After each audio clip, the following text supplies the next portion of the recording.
Bro, gue jujur belum nemuin suatu. Aduh, lupa gue nih. Apa mikrofonnya juga belum.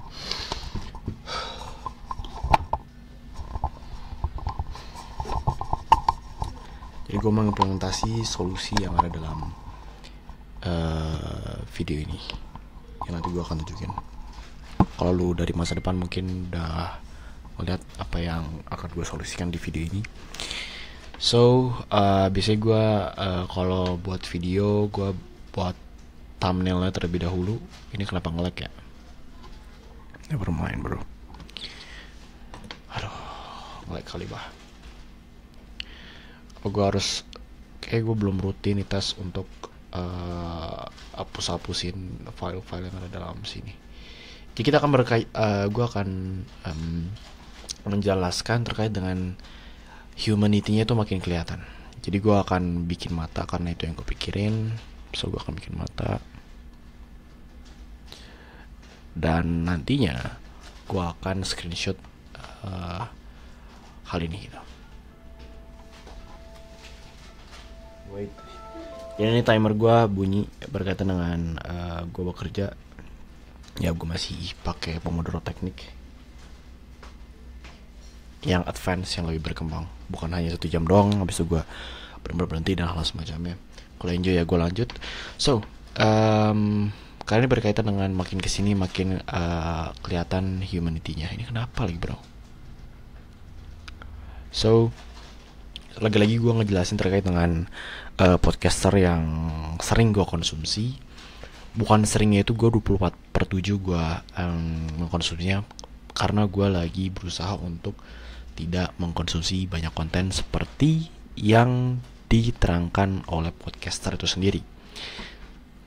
Walaupun beliau ini tidak menjelaskan secara detail terkait dengan cara beliau benar-benar mengusahakan untuk tidak mengkonsumsi banyak konten, dan tiba-tiba ide muncul dalam diri gue sendiri dan akhirnya gue mengimplementasi apa yang beliau omongin, yaitu gue berusaha untuk tidak mengkonsumsi banyak konten. Dan ya, hasil gue bener-bener ngonsumsi dari beliau itu sendiri. Gue nggak mengkonsumsi terlalu banyak Iman Gatsi, Andrew Tate, Timothy Ronald, Raymond Chin, Deddy Corbuzier dan hal semacam itu. Gue nggak, benar-benar nggak konsumsi. Mungkin paling Timothy Ronald kemarin gue nonton sama di gue untuk have fun aja terkait dengan orang bicarain beliau gitu. Gue juga sempat ke channelnya Raymond Chin juga, Timothy Ronald, karena sedang hangat banget. Dan ya, gue ngeliat podcastnya yang dari basket sombong, sama dari orang yang ngomongin Timothy Ronald terkait dengan hal-hal goblok yang dianggap sama Timothy Ronald.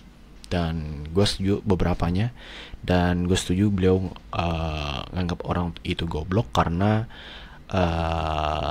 ibarat kata orang yang baik dan tindakan baiknya itu disalahin sama orang yang emang benar-benar ngelakuin hal yang salah. Dan terkait dengan hal itu, ibarat kata orang baik itu dia nanya sama orang salah tersebut. Jadi wajar orang baik tersebut ngegoblokin orang yang salah.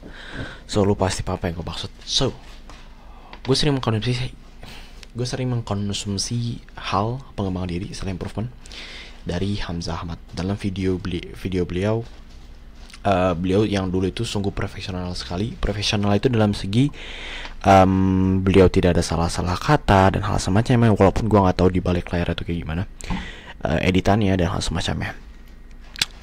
Editannya segala macam itu semacam editannya itu kayak animasi, bener-bener animasi meme, kayak ada herb. Kalau tau herb, kalau nggak salah itu namanya herb. Dan juga ada namanya Adonis dan hal semacamnya. Lo bisa search sendiri Hamzah 97 di mungkin video beliau yang ya gue taruh di mungkin 3 tahun yang lalu, 2 tahun yang lalu. Cek ya, masih ada animasinya itu. Sungguh benar-benar profesional banget. Gue tahu dia yang bukan ngedit videonya, tapi dia ada editornya. Ya iyalah, dia udah beberapa subscriber. Cuman dalam pikiran gue, dalam pikiran gue, uh, beliau pasti yang bukan edit video ini, tapi gue mengira bisa jadi beliau ngedit video ini. Beliau ngedit video ini gara-gara gue ngeliat mukanya itu benar-benar apa ya, gak mau ngeluarin duitnya untuk suatu hal yang bekerja dengan beliau. Jadi beliau benar-benar ngehematin. Pasti paham apa yang gue maksud. Cuman benar-benar ketika emang gue tahu, ternyata ada editornya. Cuman ada sisi lain, dia bukan editornya karena editannya begitu cakep banget gitu. Dan gue akan ngasih tau ke bagian yang kayaknya beliau yang bukan edit videonya, yaitu karena muncul dalam pikiran gue, orang kayak dia mana mungkin si jago ini editannya, seniat ini. Video beliau sudah lama sekali ia memakai teknik apa ya namanya, gue lupa buat videonya. Gue kira pas gue buat video ini gue bakal inget teknik membuat videonya, teknik editannya maksudnya. Aduh gue lupa, benar-benar lupa. Pakai animasi yang membuat para pemuda mungkin mudah dalam pencerna konten tersebut. So yang bagian dari judul video ini itu berkaitan dengan video editan beliau, bukan video editan beliau, bentuk video beliau yang sekarang. Bentuk video beliau yang sekarang itu berkaitan dengan benar-benar edukasi. Dia nggak ada editan, dan paling editannya ada cut sedikit dan hal semacamnya. Dan gue pasti tahu beliau ini yang minta ke editornya. Beliau sudah tua, sudah mau menginjak 30 tahun seperti yang gue jelasin di sini. Dan advice beliau berkaitan dengan lebih ke banyak social life, kehidupan sosial, dan benar-benar relate banget ke diri gue. Dan terkait dengan hal itu, karena nggak uneditable, sempat beberapa video, mungkin dominasi video yang sekarang gue konsumsi baru-baru ini, yaitu 3 hari yang lalu mungkin, itu nggak ada editannya sama sekali, nggak ada cut dan hal semacamnya.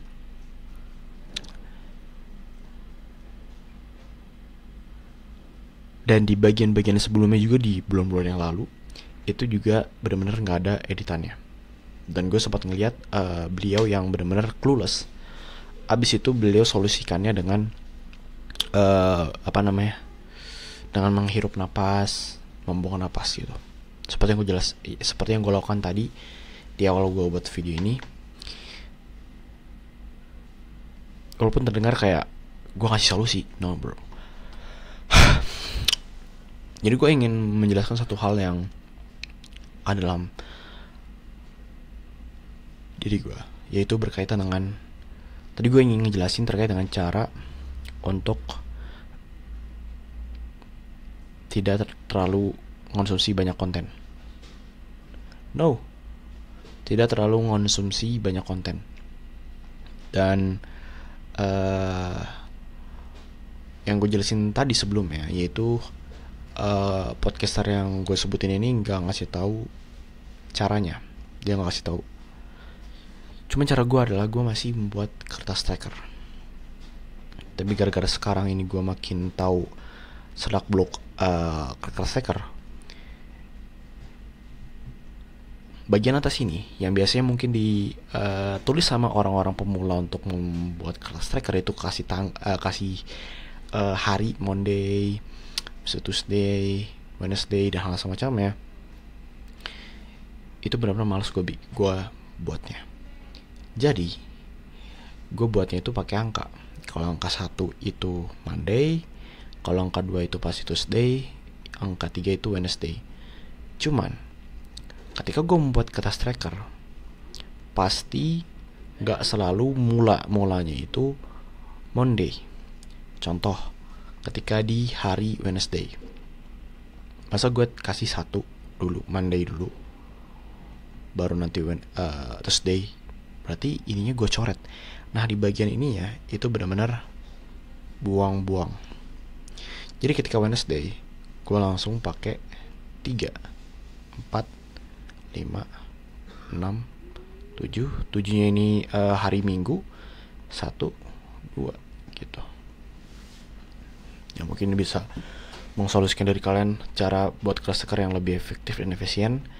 Dan ya, ketika gue mengkonsumsi dan di atas ini gue kasih benar-benar kayak banyak hal yang no dopamin dan hal semacamnya, karena berkaitan dengan kalau gue banyak berusaha banget untuk tidak mengkonsumsi banyak konten, berarti kan no dopamin banget gitu kan. No dopamin, kalau gue kasih centang berarti emang gue no dopamin. Cuman kalau misalnya gue klik ini berarti gue lagi ngonsumsi konten Hamzah Ahmad. Dan centangnya ini di hari-hari fase gue yang sekarang itu mentok di 14, dan ya itu adalah suatu progres bagi diri gue. Jadi gue 14 hari tidak mengkonsumsi konten dari beliau gitu, konten dari podcaster gue itu, dan gue masih hidup. Jadi lu tidak mengonsumsi konten sama dengan mati? No bro. Itu terkait dengan gue yang benar-benar berusaha untuk tidak mengonsumsi banyak konten. Dan ada hal lainnya yang gue ingin kasih tahu, yaitu mungkin orang banyak yang tercandu dengan HP. Jadinya HP ini kayak beliau taruh di lemari untuk benar-benar tidak tidak benar-benar tergairah untuk menggunakan HP ini. Cuman di posisi gue sekarang itu, laptop aja udah benar-benar ngegairahin diri gue untuk benar-benar ke YouTube, abis itu ke nontonin podcaster gue itu. Dan ini ada satu keburukan, karena ketika gue konsumsi ini terlalu berlebihan, gue sampai benar-benar 24/7 gue nonton video beliau setelah gue produksi sesuatu gitu di sosial media, dan gue langsung konsumsi konten. Ada negativity emotion yang gue sempat bahas di video gue gitu, negativity emotion, dan ini ngaruh ke keluarga gue social life dan hal semacamnya, dan gue nggak mau itu terjadi. Dan akhirnya laptop gue itu nggak selalu di meja kerja gue ini, jadi gue taruh di lemari setelah gue nggunain gitu. Untuk gue kayak gue benar-benar spend time banyak banget di kamar gue, di kamar gue. Dan bisa jadi ketika gue ngelihat ada laptop, bisa jadi itu tergairah untuk gue buka YouTube, dan akhirnya gue konsumsi, dan akhirnya negativity emotion ini minus ya, itu terjadi lagi di hidup gue, dan gue gak mau itu terjadi. So jadi podcaster yang sering gue konsumsi itu udah menginjak 30 tahun. Advice beliau berubah, perspektif beliau berubah, bentuk videonya berubah, tapi gue bersyukur gue selalu mengadaptasi perubahannya. Dan ini berkaitan dengan solusi yang berkaitan dengan ketika emang beliau itu clueless, beliau benar-benar profesional dalam hal menghirup pernafasannya gitu. So itu dia, makin kesini makin kelihatan humanity-nya. See you on the next video.